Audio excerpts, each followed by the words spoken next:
Inside, outside. Look at it. It's gorgeous. Everyone good? Mic's on? This one doesn't seem to be picking anything up. Okay. Oh, there you go. Yeah, the arrow's moving. Yeah. Well, thanks everybody for coming today. It's a privilege to be here today with Minister Osborne and Dr. Chris Luscombe, the president of the NLMA. And we all recognize the challenges that are facing our rural and remote health centers in particular. And several weeks ago, the NLMA and I sat down and discussed some potential short-term solutions to help with ongoing staffing issues in some of these, what we call Category B sites, so emergency departments that are not necessarily in an urban center around the province. The NLMA came with potential solutions, and I'm happy to say today that we've acted on those solutions. And so we are going to, in the short term, provide some immediate incentives for physicians working in those Category B sites, and hopefully look then towards more long-term solutions.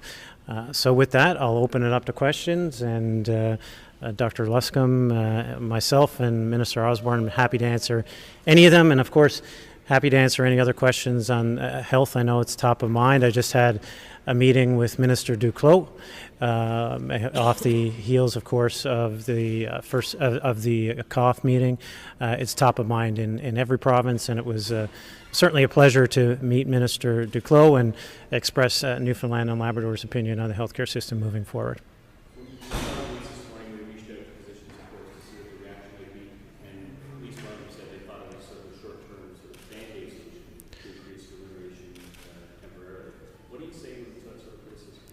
Well, I don't take that as a criticism, frankly. I think, sometimes you need a Band-Aid. You need to stop the bleed, and then you need to move forward.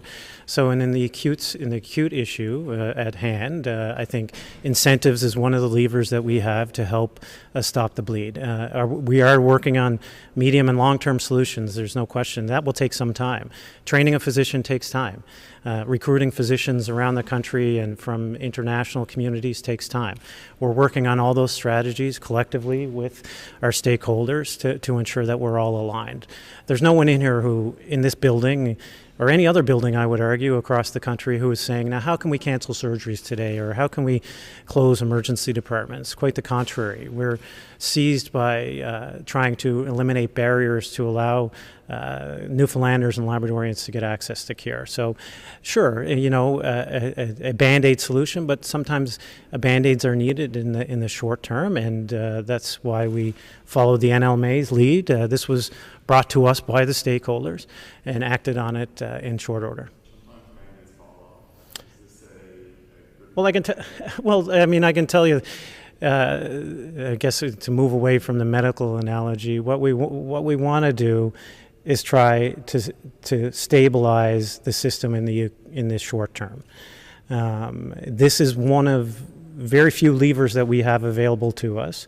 And again, a solution proposed by the stakeholder, by the NLMA, representing their physicians as a potential solution. And so we acted on it. I do think, perhaps a Band-Aid or a suture, perhaps will litigate the bleeding in the short term. But again, you've heard me say before, and I was encouraged by some of the conversations I had with the other premiers that we have, despite the challenges of COVID-19, given some thought to the long-term sustainability of the healthcare system, and we did so with the Health Accord.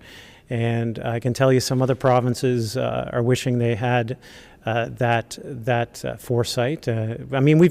The other thing I will say is this. Some people have said, well, what have you been doing for the last 2 years? Well, we've all been seized by COVID-19, and the downstream impact of that now, unfortunately, is coming to fruition. But the entire health system, including the Department of Health, was entirely seized and captured by providing public health and safety during the pandemic. We're moving to the next stage, and our government is fully seized with that challenge and equal an opportunity moving forward. Premier, recognizing that this can't be fixed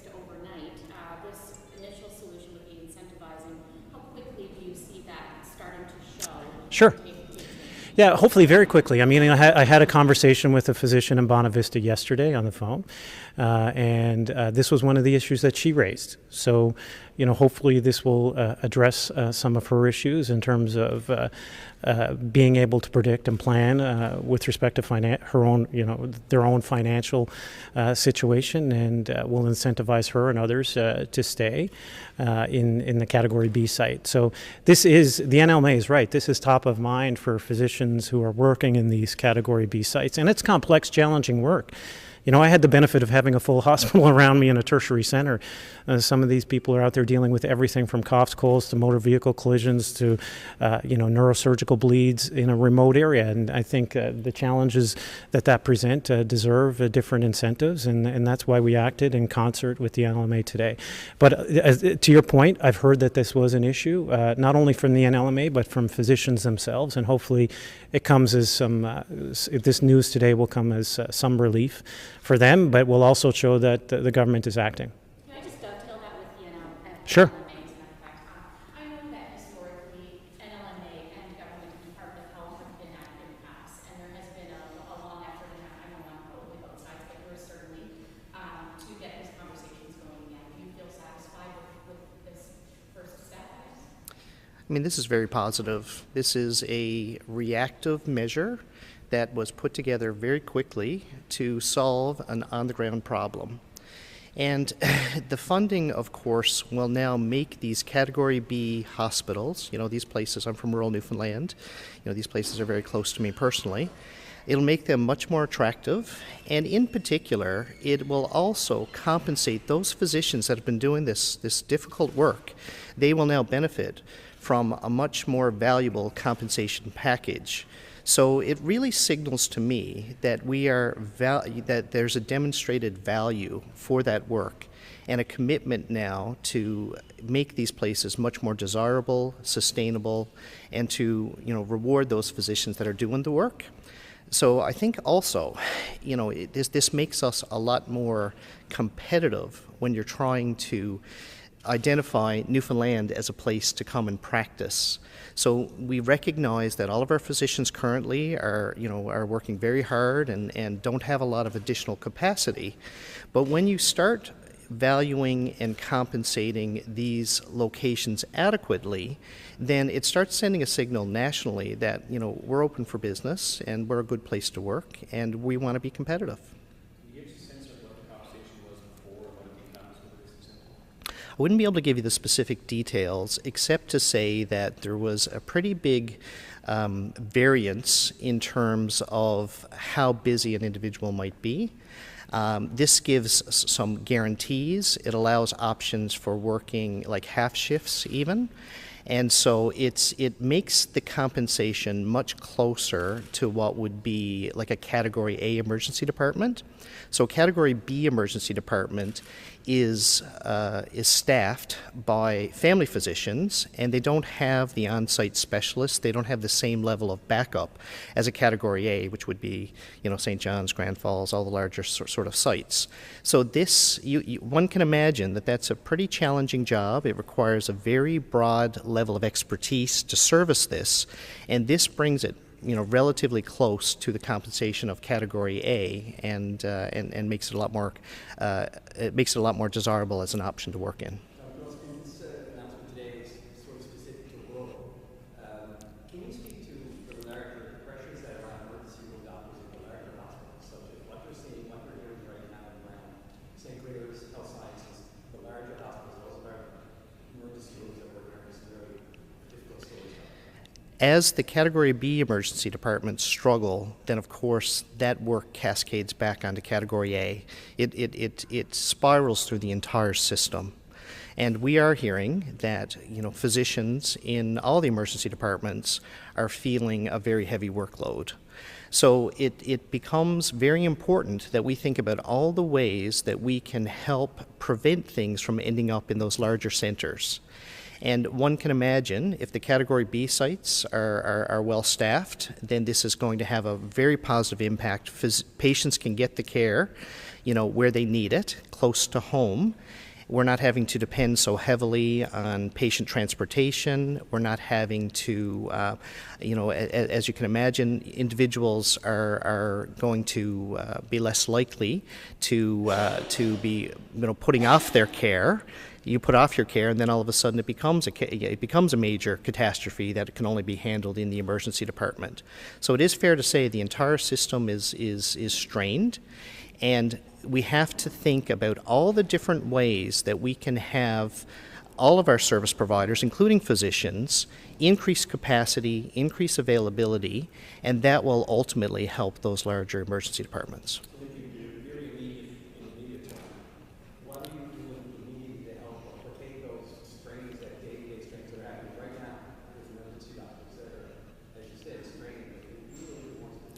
In the Category A's, as an example, I think that there are a range of activities that are ongoing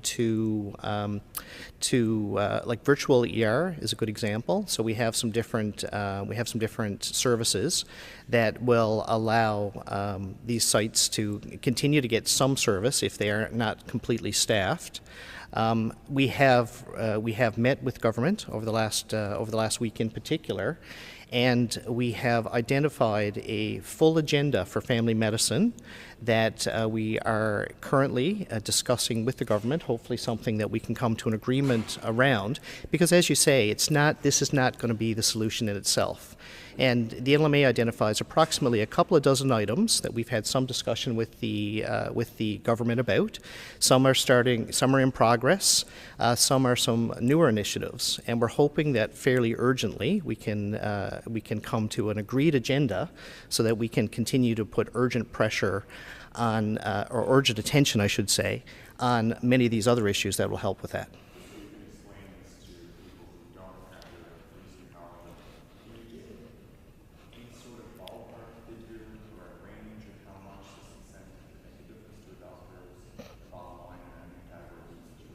In terms of compensation? Again, I wouldn't be able to speak to the exact particulars around that. It's something we can get for you. Might be able to provide more specific details. Okay. I'd like to answer a question that Brian had asked as well, but I don't want to complicate it too much, but in ballpark numbers, we're looking at $800 a day, which would be $400 during the daytime hours, $400 in the evening hours. That's additional. In addition, over and above. In some of the other locations stacked on that would be another $300 a day, $150 during daytime hours, $150 in the evening. I know that the formula itself is somewhat complicated. That is as simplified as I can make it for you. Different sites will have different scenarios. In terms of one of your questions, and Dr. Luscombe not wanting to reveal all of the details, and I respect that and appreciate it because we don't negotiate in public, but we are looking at things in terms of a very collaborative set of discussions with the NLMA on things like international graduates, on recruitment and retention. As you know, the Premier's already put in place an Office of Recruitment and Retention. Just last week I added additional staff in that office, as well as additional resources at the health authorities to help with recruitment and retention. It is one of the top priorities. We're looking at virtual care in certain areas, especially in areas such as Category B. Without going into any further details until government and the NLMA iron out those details, I can say that we've had very positive discussions, and I look forward to working with them on finding those resolutions. How long is too long to wait in an emergency room? A or B?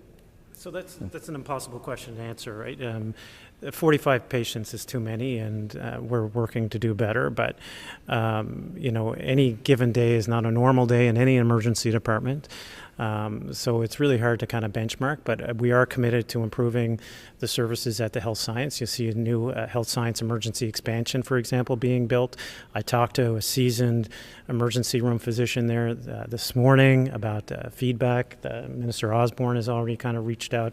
There are creative ways within the system to help improve efficiency, but I think what Dr. Luscombe said can't be understated either, and that if Category B isn't well serviced, then they have to go somewhere, and so they're going to Category A. So, incentives like today will help take some of the pressure off. Will it be a single fix? No. There's no single fix to all these issues, or else we would have done it. I mean, so building the infrastructure, creating human resource capacity, whether that's expanding by 5 at the medical school or expanding the nurses school by 25%, all these things take time. And whether sometimes in the absence of immediacy, you need some Band-Aids, and that's why we have incentives like today to help while we're planning for the medium and long term, and there'll be more to come in the future. But this is just something immediate today that we need to do. We've talked to the stakeholders, but benchmarks, they're out there, but there's no God love the people working in the emergency departments, the nurses, the orderlies, the physicians. They're amazing people, and they take whatever comes in. I mean, I was very fortunate to only have to deal with something, and it was all packaged up, and they had already seen them. And they deal with whatever comes in. Them and the paramedics are real heroes in the system, and we're there to support them. We want to hear their solutions. It's no good for us to come in and say, well, we think you should do X, Y, Z. You tell us what you think we should do, and that was part of the conversation today, and we'll try to action it through the health authority. So Canada just approved the vaccination, COVID-19 vaccination for under 5, children under 5. Yeah. Kind of reaction. I think it's great. Yeah. Well, hopefully it'll mean that we continue with leading the world with vaccination rates, particularly in the pediatric population. Newfoundlanders and Labradorians have stepped up like none other across the country and around the world, and this is yet just another cohort where we have the chance to lead the world. We see that the world is coming for people over 50. Yep. The second booster. Do we expect a quick rollout for under 5? A quick rollout for under 5. I mean, hopefully. The details of which haven't been released yet, and I don't think they're finalized yet with respect to under 5. I mean, we used, I think what separated us from some other jurisdictions with respect to the 5 to 16 or whatever that population cohort was we used the schools, where some other provinces didn't use schools to access vaccines for COVID-19. Hybrid model of using schools in the mass vaccination clinics. And so I'm confident that our team will use creative solutions to ensure that all those who want access to the vaccine can. And it's a great opportunity for me to say that anyone out there who hasn't got who hasn't got their up-to-date doses should. Yeah, go ahead. And you closed spoke yesterday, and I think many people left the impression the federal government is interested in increasing funding for Yeah.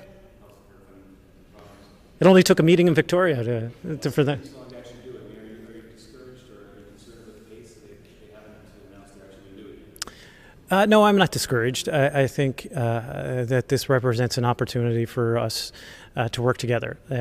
Canadians, Newfoundlanders, and Labradorians who are waiting in emergency departments around the country right now, they don't care about who provides the funding. When I've had to cancel a surgery, the patient doesn't care whose funding is responsible. What they do care about is maintaining a Canadian level of care, which we've all been proud of, we've all celebrated around the world, and in a modernized system into the future. So I was encouraged today by Minister Duclos and frankly by Minister Leblanc, who after the press conference said that they were prepared to come to the table with funding.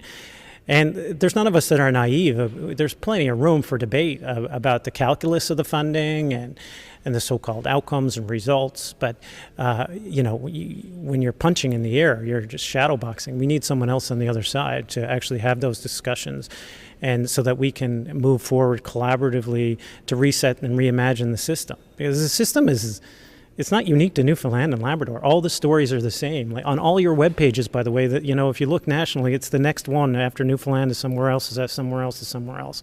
That means it's a Canadian problem. It's not specific to Newfoundland and Labrador. We're in charge of Newfoundland and Labrador.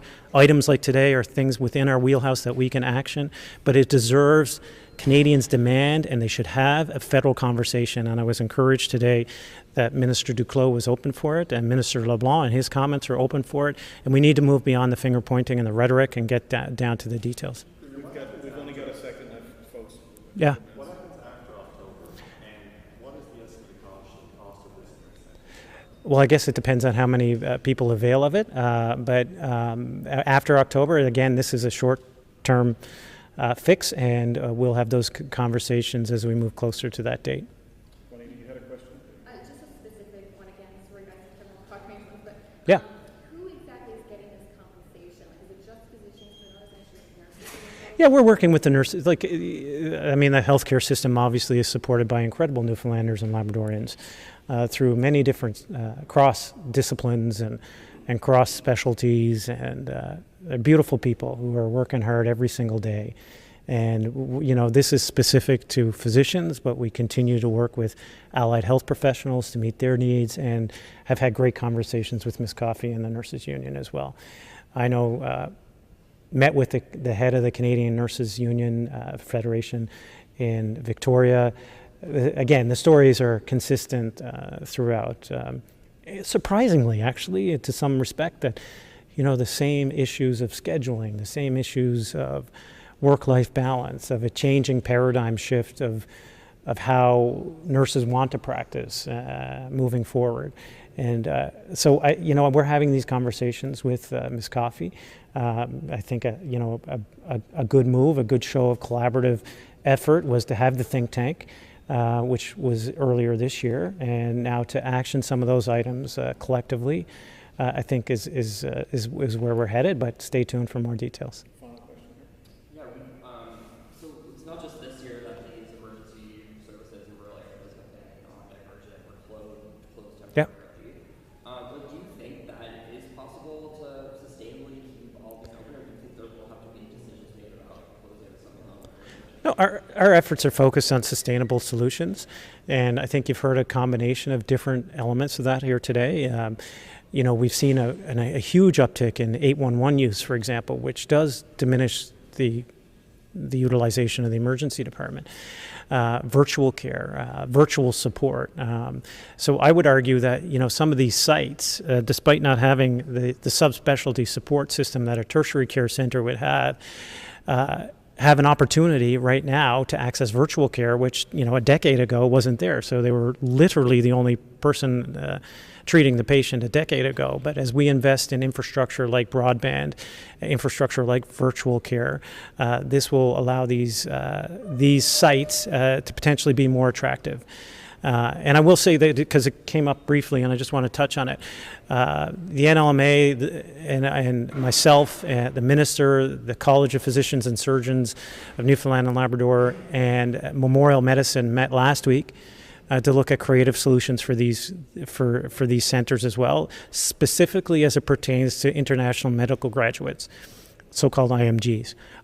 We've used IMGs in this province for decades. They've served the people of Newfoundland and Labrador very well, but it's the perfect storm of a changing way to practice, new mechanisms of licensure, and then coming out of COVID-19, which has led to significant strain in these Category B sites. So looking at how we can help eliminate some of the barriers for IMGs while maintaining the standard of care is important to us. It's important to the NLMA, and I think we had great alignment in that meeting.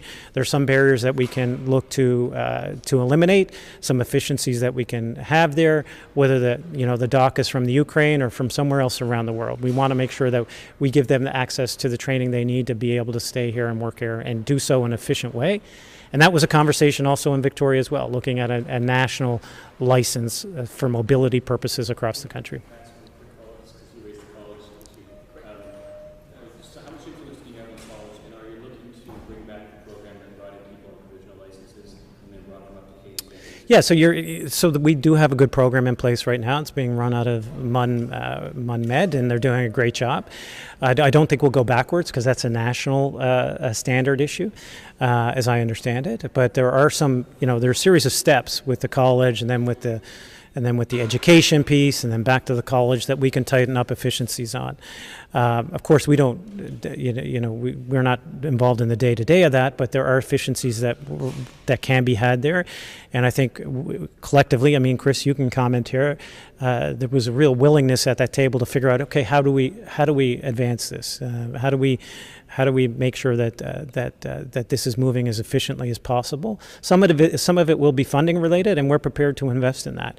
But some of it is just actual bureaucratic efficiencies, and they're feeling that across the country in terms of licensures from outside jurisdictions. And frankly, as Canadians, we need to be better at it. We need to eliminate some of the red tape, and we've shown we can do that. By the way, there are barriers for me to go practice medicine in Ontario, for example.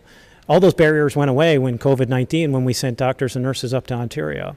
So if we can do it in COVID-19 and the license is good at that point in time, why can't we have a national standard of licensure so it will allow for mobility? And that, by the way, is part of the things that is attractive to young people practicing medicine now is to have that mobility, to be able to, okay, I'll go practice there for 2 months and go practice there for a couple months, and to have that Canadian experience. So we are looking at efficiencies, and we're certainly seem to be all well aligned. Thanks, everyone. Thank you.